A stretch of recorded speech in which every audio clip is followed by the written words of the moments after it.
sir. Today we will be performing a role play. The title of our role play is Project Planning and Marketing Strategy.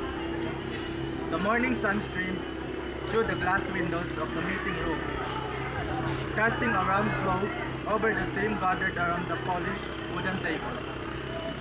Papers were neatly stacked, laptops were open, and the air buzzed with anticipation.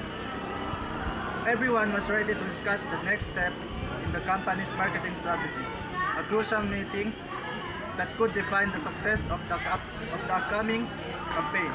As the team settled into their seats, Asnawi, the team leader, cleared his throat, signaling the start of the meeting.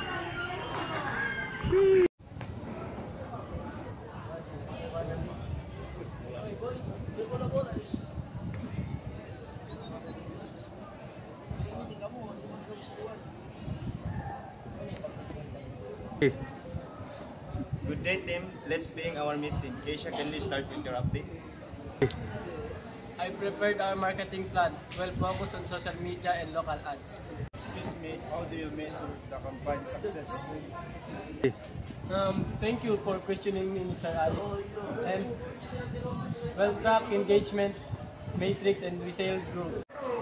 So, we're using social media, local ads, and email marketing. Yes, that's correct. Benhard, please share your recommendation.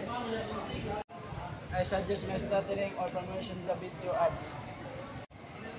That allocation sounds reasonable and achievable. That's a good addition. I also propose raising the influencer budget into 15,000. We currently have 50,000. Increasing the budget to 15,000 is possible. Good. Let's proceed with 15,000 for influencers. At Kayakri, the revised plan fits our strategy well. Is everyone in agreement? Yes!